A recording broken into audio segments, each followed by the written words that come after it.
Entonces, nosotros vamos a comenzar el día de hoy definiendo una serie de conceptos o de ideas fundamentales.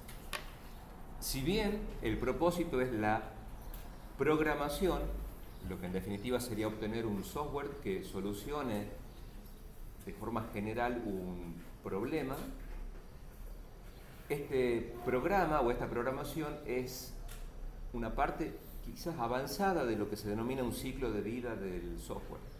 Entonces, antes de hacer la programación, en realidad tenemos que diseñar la solución lógica del problema, para lo cual hay que pasar por este denominado ciclo de vida del software.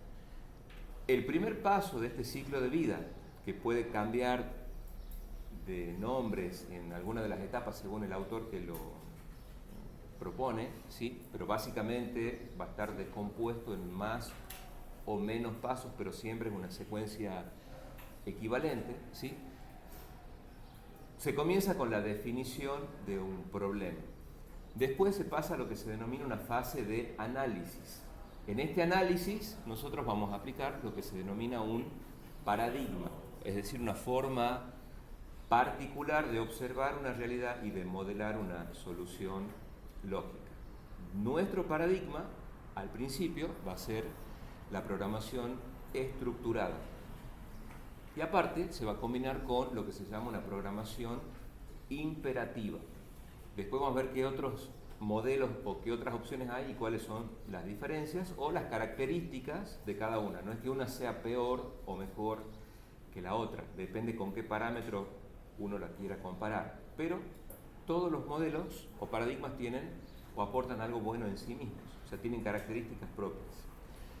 Entonces, en la programación imperativa, el desarrollador es el que tiene que diseñar qué cosa hay que hacer y cómo hay que hacerla. Es decir, aparte de saber qué es lo que hay que hacer, tiene que establecer explícitamente el cómo hacerlo.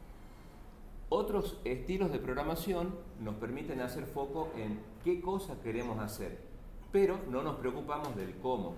El cómo se va a resolver internamente. Es decir, los intérpretes o compiladores modernos o como estén preparados ese tipo de herramientas van a solucionar lo que nosotros le pidamos. No nos interesa cómo lo hará internamente. ¿Está? Bueno, para llegar a ese punto o a esa facilidad de uso, si se quiere, o a esa ventaja, si uno lo quiere ver al futuro como una ventaja, primero tenemos que pasar por lo estructurado y lo imperativo, o sea, analizar y decidir qué cosa hay que hacer y aparte cómo hay que hacerlo. El ciclo de vida, en realidad, en la parte de análisis, una vez que se identifica el problema, trabaja con el diseño de algoritmos.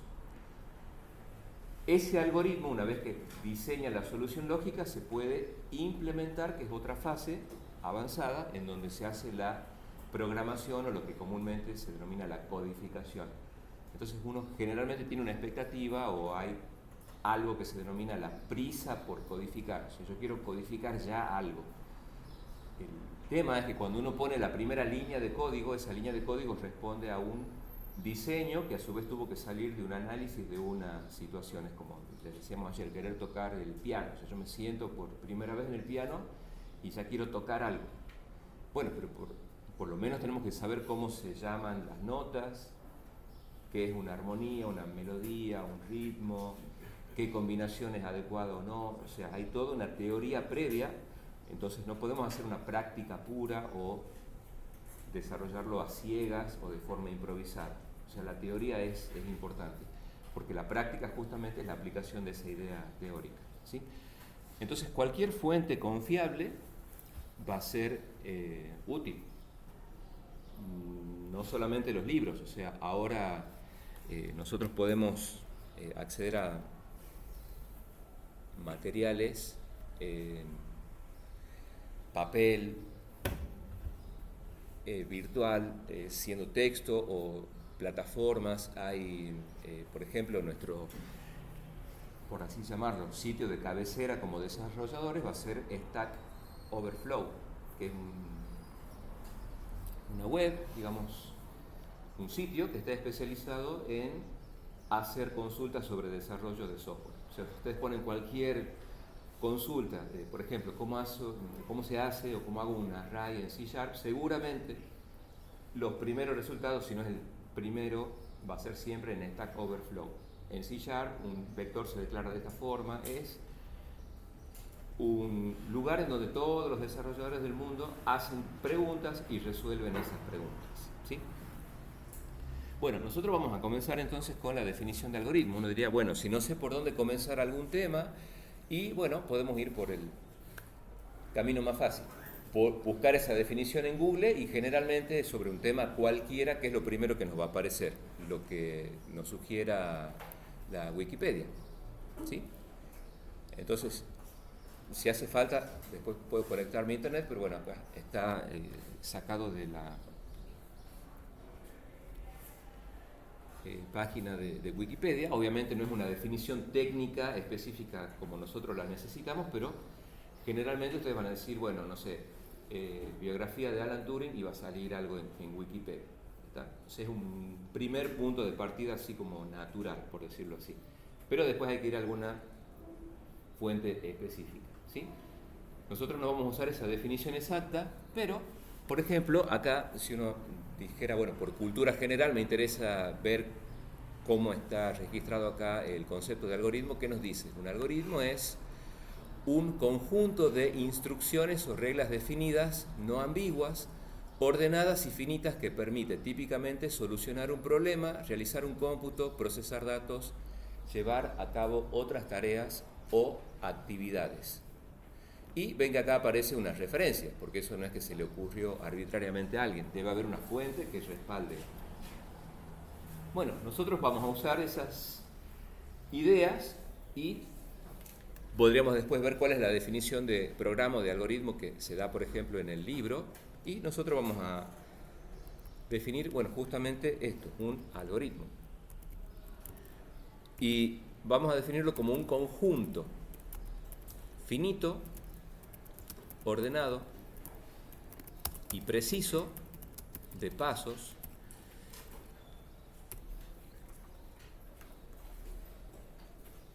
que ejecutados en una cierta secuencia permiten resolver un problema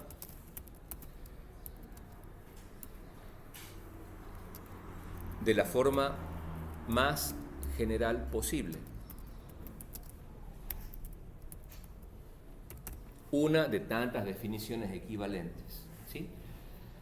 Entonces, después vamos a profundizar en esta definición, porque decíamos ayer, todo lo que se presente como idea va a ser un presente continuo. Se presenta una idea y esa idea está siempre presente, latente, dando vueltas. O sea, no es que algo se menciona y aparece en forma aislada o suelta. Todo se vuelve a referir todo el tiempo, ¿sí? Entonces dice, bueno, un algoritmo es un conjunto finito, ordenado y preciso. Que sea finito nos daría la idea de qué cosa. Que algo sea finito. Bueno, que tiene un principio y que tiene un punto de finalización. No es algo que comienza y que no termina nunca. O sea, tiene un punto de inicio y tiene un punto de finalización, ¿sí? Pero bueno, es un conjunto finito, ordenado y preciso. ¿A qué hace referencia aquí el orden? El orden quiere decir un orden lógico. Si uno dijera, bueno, un conjunto de pasos, por ejemplo, si el problema fuera preparar el desayuno, queremos hacer mate cocido con yerba con bollo tostado. Ese es el problema, ¿sí? Bueno, ¿cómo se procede? ¿Qué hacemos? Calentamos el agua y ese es el mate, ya está. Terminó. Esa es la solución. El problema, es decir, el problema que se plantea es desayuno, que es mate cocido, pero hecho con yerba, no el de saquito, con bollo tostado. Perfecto. Hay que seguir una serie de pasos para obtener la solución a eso. Entonces, hay un paso que mencionar. Calentar el agua. ¿Ya está? ¿Qué más? Poner la hierba. ¿Listo? Poner a calentar la tostadora es un paso. ¿Qué más? Y hervir el agua como la hierba, como el agua en la hierba, y después mate, y después bien calentada la tostadora como el pan. Exacto, o sea, espera a que se caliente el agua, se pone la hierba, después si la tostadora ya está caliente se pone encima el bollo, ¿listo? Bueno, hay que esperar a que hierva, después hay que colar el mate usando un colador en una taza, poner las tostadas en un plato, etc. ¿Sí? Esos son los pasos. Entonces uno podría a ese problema analizarlo y dividirlo en una secuencia de pasos. Ahora, podría salir, digamos, el mismo resultado si, bueno, yo elijo primero colocar el agua sobre la hornalla. Después voy a poner el bollo sobre la tostadora y después prendo la hornalla. Son pasos de forma individual para hacer mate de cocido con bollo. Bueno, si uno los va a listar de forma individual, sí, cada paso tomado absolutamente por separado es correcto. El problema es que no están en el orden correcto. O sea, si cuando uno va a volcar el agua no está puesto el jarro antes, el agua cae sobre la hornalla. Entonces, cada paso, aparte de ser importante, tiene que ejecutarse en un cierto orden.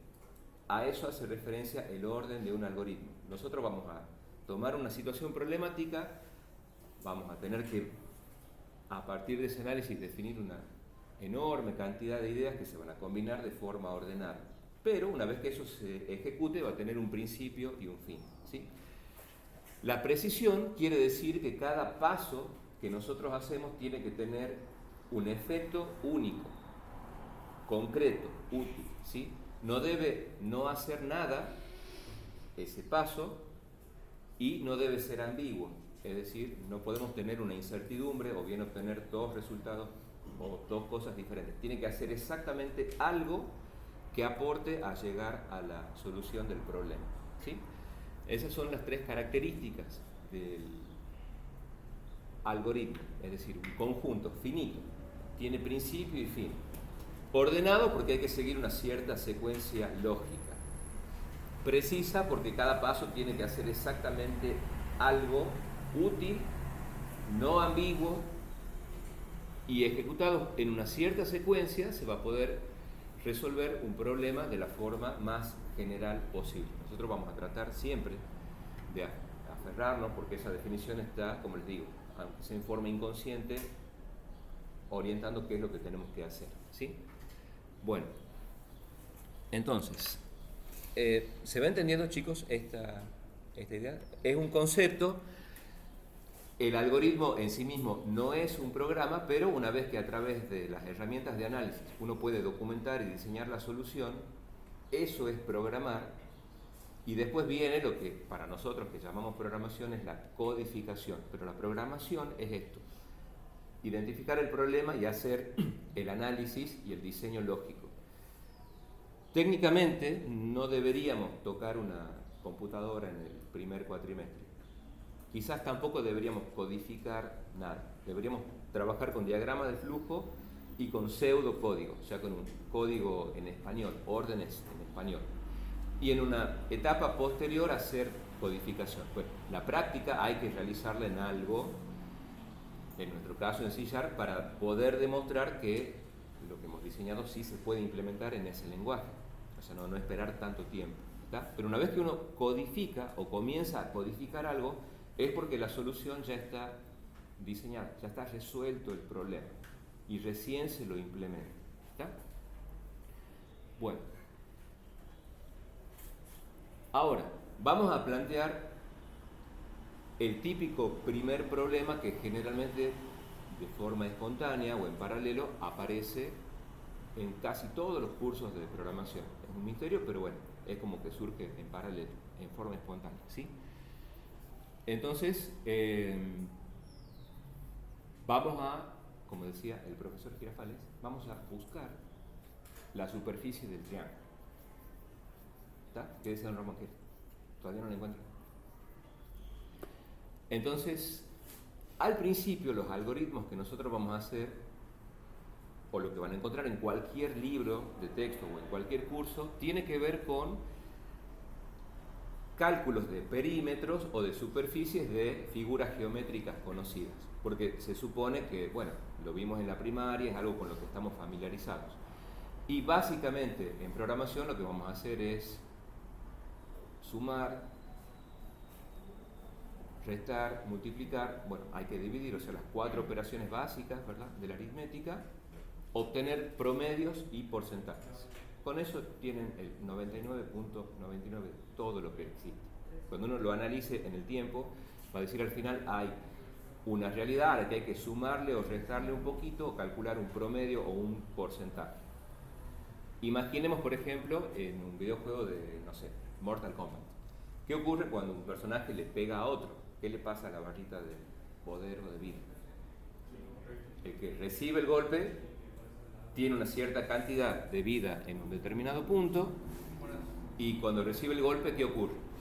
Se le resta, ¿verdad?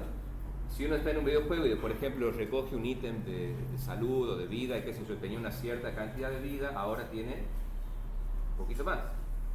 Cuando el luchador, digamos, recibe tantos golpes y cada uno le resta algo de vida y llega a qué valor, a 0, se muere, por decirlo así, ¿está?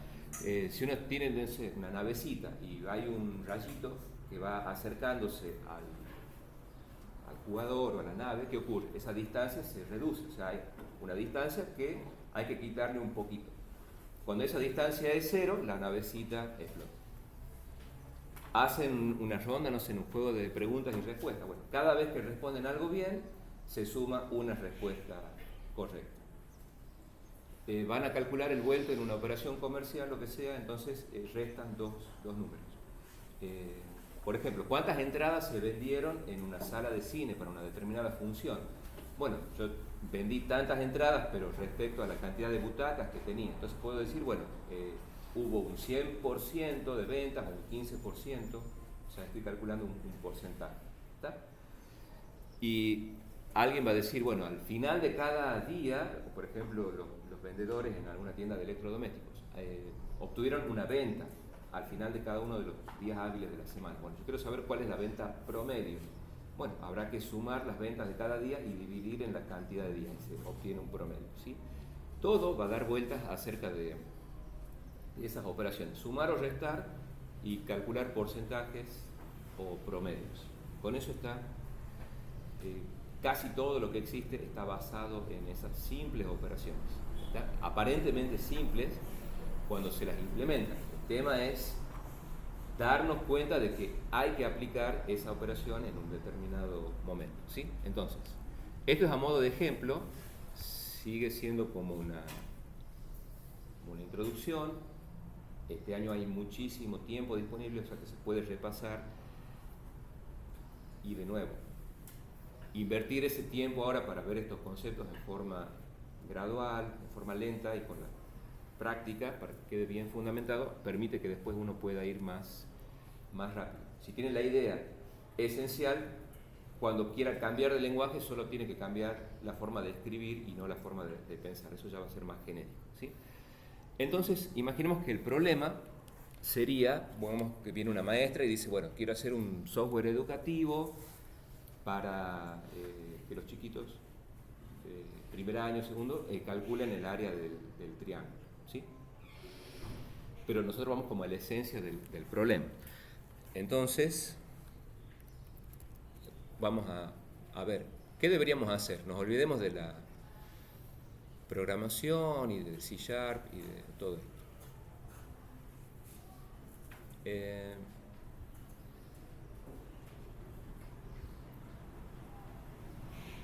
Bueno, nos dicen hay que calcular el área del triángulo. Por lo tanto, ¿qué es lo primero que deberíamos saber? Aunque parezca obvio, hay que saber qué cosa.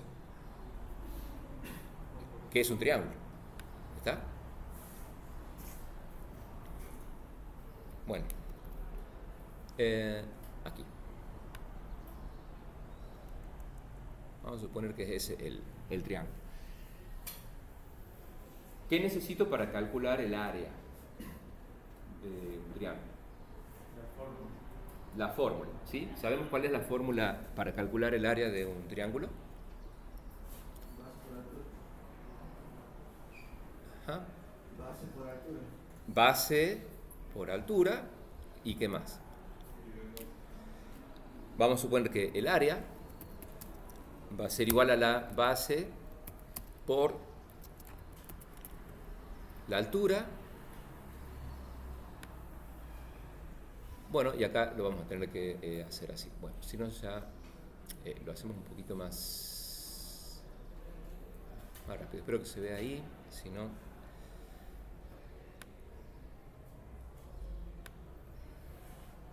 Bueno, es un esquema, es como uno lo haría en un barcito, literalmente, si está con un cliente o está con otro desarrollador, diciendo, bueno, mira, nos pidieron hacer el cálculo de, no sé, una liquidación de impuestos, y bueno, se tiene que calcular así, está el contador, y uno empieza como a garabatear ahí las ideas que surgen, ¿tá? Y después las va analizando. Bueno, base por altura sobre 2. Bueno, ¿qué necesitaríamos además? Supongamos que ya conocemos la fórmula. Teníamos, bueno, o tenemos que conocer qué cosa. La medida de cada uno de los lados. La medida, o sea, tenemos que saber cuál es esta distancia, porque esa distancia representa qué parte de nuestro problema, la base. Y por otra parte, tenemos acá un esquema solamente de lo que sería la altura. Entonces, conocidos esos valores, es decir, si no me dicen cuál es la base, no puedo seguir adelante.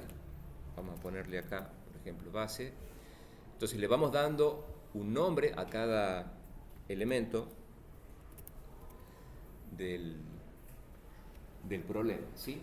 Esto sería una representación gráfica o una representación icónica. Entonces hay muchas herramientas. De hecho hay, por ejemplo, en ingeniería, en quinto año, lo que es ingeniería de requerimientos, hay una serie de herramientas que son, quiero decir, casi disciplinas, materias enteras, literalmente, que son únicamente para obtener los requerimientos, o sea, para analizarlo al problema. Están en la primera parte del ciclo de vida del software, o sea, hacer el análisis. Parte de esas herramientas ustedes la van a ver el año que viene en metodología de sistemas, ¿sí? Entonces, una posibilidad es simplemente charlar en lenguaje natural.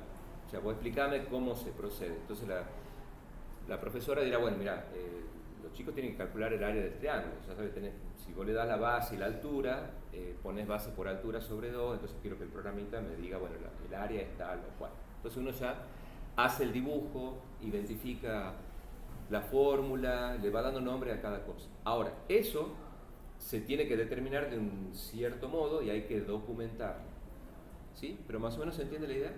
Si el problema fuera eso, calcular el área del triángulo, bueno, decime cuál es la base, cuál es la altura, aplico la fórmula y te digo cuál es el área. ¿Cómo calculo el sueldo? Y bueno, decime cuál es el sueldo bruto y todas las asignaciones que tiene la persona, ya sea en dinero o en porcentaje del sueldo de base, y qué retenciones. O sea, qué tiene a favor o en contra, y yo hago una suma y resta en la secuencia que se necesite, y bueno, te imprimo eso y tenés el sueldo, ¿está? Pero no es que uno adivina o hace lo que les parece. Hay un cliente o alguien que tiene el problema que nos tiene que dar esa información. Nosotros tenemos que ver cómo hacer para gestionarla desde nuestro paradigma, ¿sí? ¿Se va entendiendo, chicos? ¿Hasta ahí? ¿Seguro? Bueno, por otra parte, nosotros vamos a hacer siempre uso,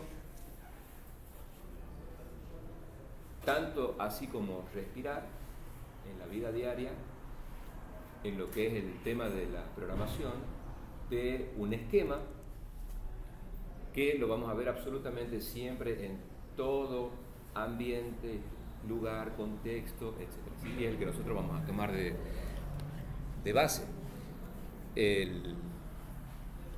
El esquema que propone el, bueno, creador de los sistemas, de la teoría general de los sistemas.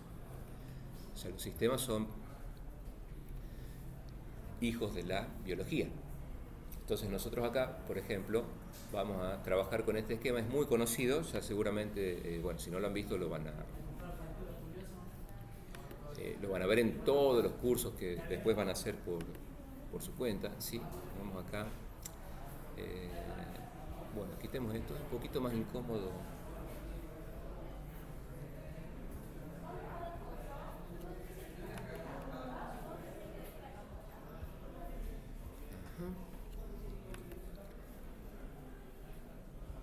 Bueno, es el esquema entrada, proceso, salida. No sé si alguien lo habrá escuchado nombrar en algún contexto. Veamos, no sé por qué no funciona esta parte. No importa, lo vamos a hacer acá.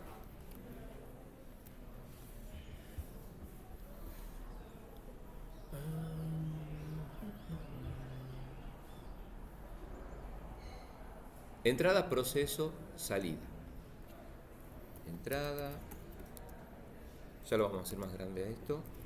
Proceso, salida.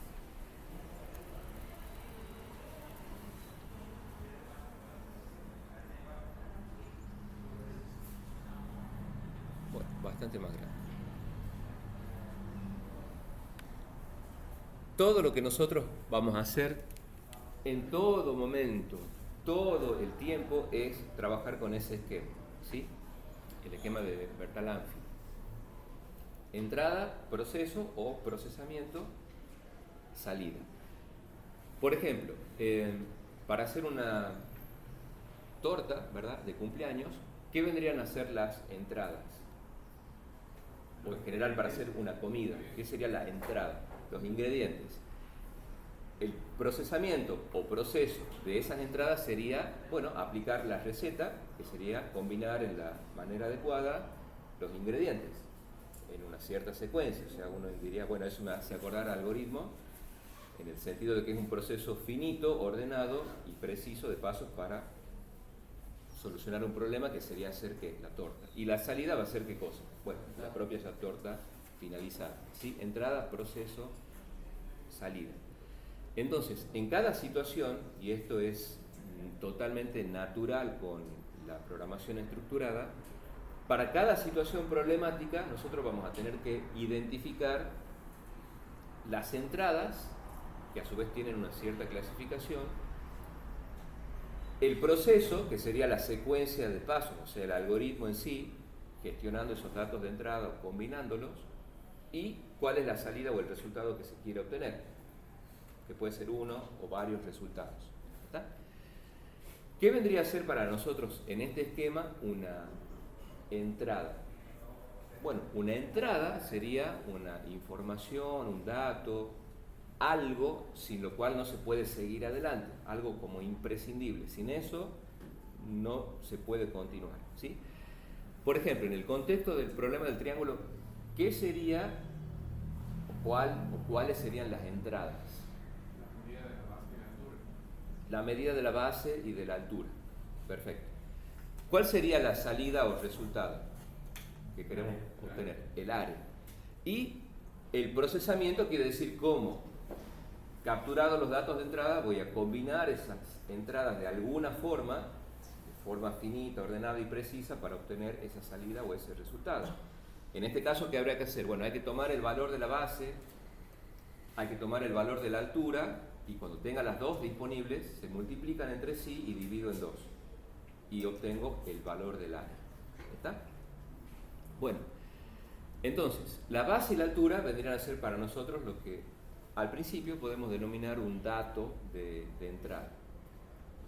El área vendría a ser la salida. Después, bueno, hay una formalidad que lo van a ver en otra materia, lo que es la diferencia entre un dato y una información.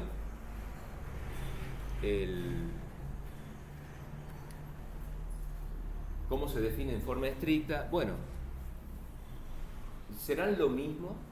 Nosotros a veces lo usamos como sinónimos, o sea, como de forma indiferente, indistinta a la idea de dato y de información, pero no son formalmente lo mismo, ¿sí?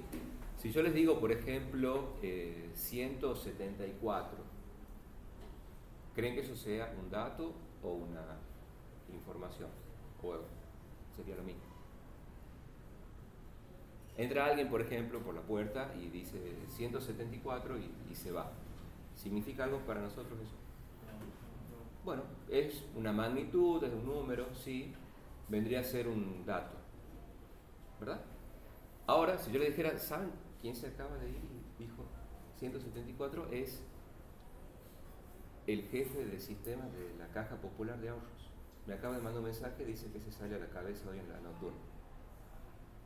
Primer lugar. ¿Significaría algo eso? O sea, conocer qué número va a salir en la quiniela en primer lugar hoy a la noche.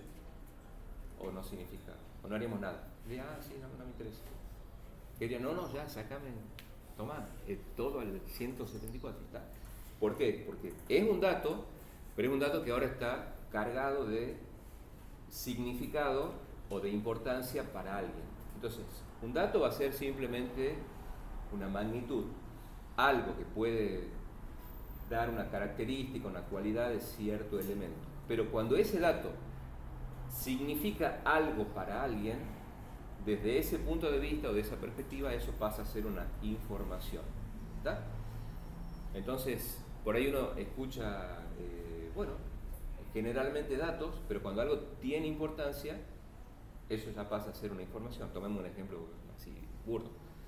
Que uno esté, no sé, tomando asistencia. Entonces, bueno, mientras sé que están nombrando a los demás, eso serían datos. Cuando me nombran a mí ya me pasan información, tengo que decir presente, tengo que estar atento porque eso significa algo para mí, el hecho de registrar mi asistencia. ¿Está? Entonces, la información es siempre un dato valioso para alguna empresa o para alguna persona. Entonces, ¿qué es lo que van a hacer nuestros clientes? ¿O qué nos van a solicitar nuestros líderes de proyectos? Bueno, analizar problemas porque se obtiene un software que es generalmente un sistema de información porque es valioso para alguien, ¿sí? Ahorra tiempo, ahorra dinero, y es por lo que nos van a pagar, digamos, para hacer esto, ¿sí? Bueno, eso en cuanto a una primera aproximación de lo que nosotros vamos a usar sistemáticamente para solucionar cada problema que se presente, ¿sí? Siempre vamos a partir del modelo entrada, proceso, salida. ¿Cuál es la situación? Bueno, lo primero que hay que identificar son las entradas. Ojo, a veces uno puede tener claro qué es lo que desea conseguir, pero no cómo. Lo que quiero decir es, todo en algún momento va a tener que estar resuelto. Pero para dar un primer paso necesito ¿qué cosa? Por lo menos una de las entradas. Porque el procesamiento consiste en gestionar esas entradas. Si no supiera con qué iniciar, siquiera, bueno, no puedo seguir adelante. ¿Está? O sea que hay que identificar por lo menos una de las entradas y tener una idea de a dónde quiero llegar o cuál es el propósito.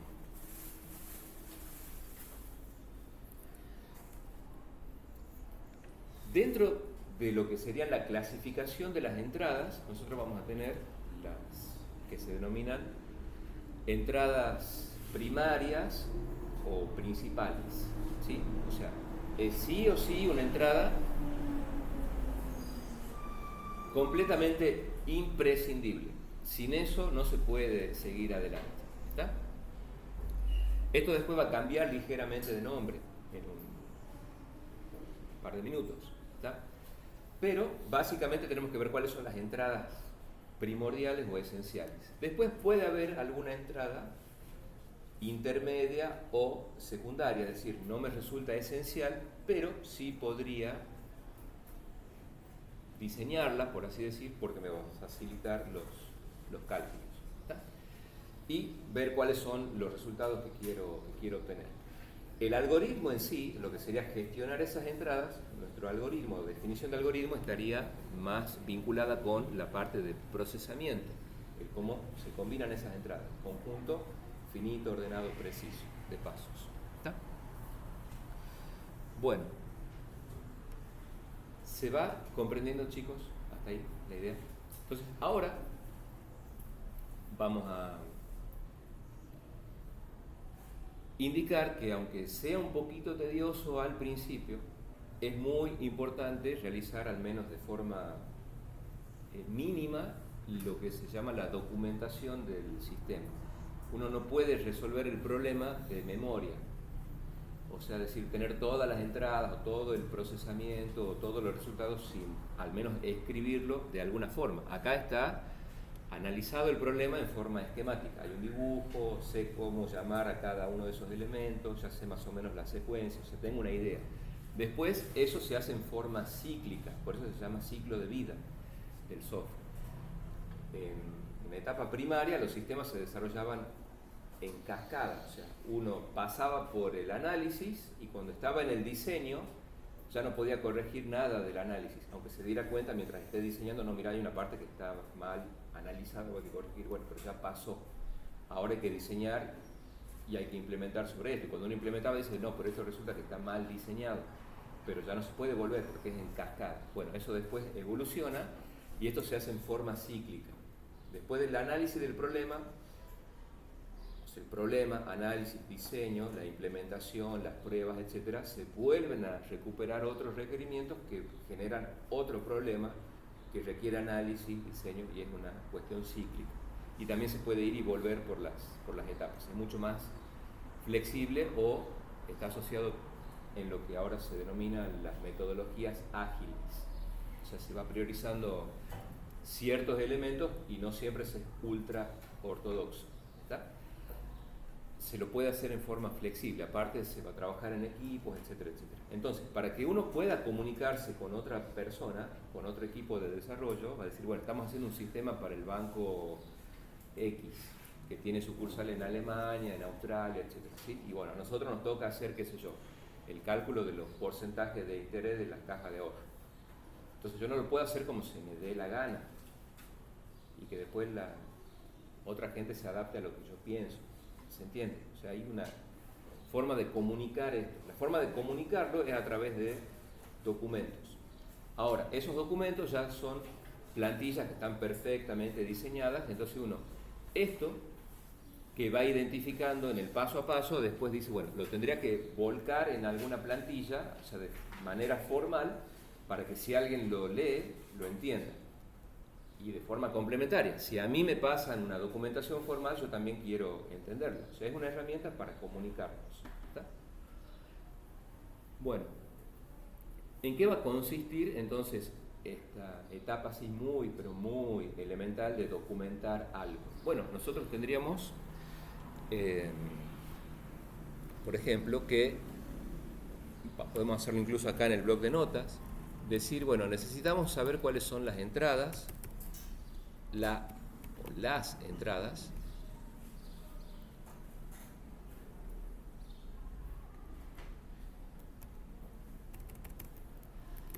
las salidas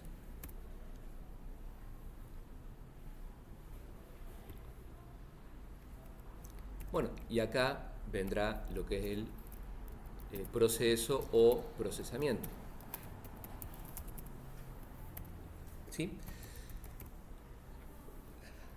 Es decir, nosotros dijimos, bueno, vamos a utilizar el esquema entrada, proceso, salida, ver cuáles son las magnitudes o datos de entrada fundamentales, a dónde quiero llegar y qué secuencia de pasos hay que hacer. Eso es, bueno, lo que vamos a hacer a continuación basándonos en este ejemplo del cálculo del área del triángulo.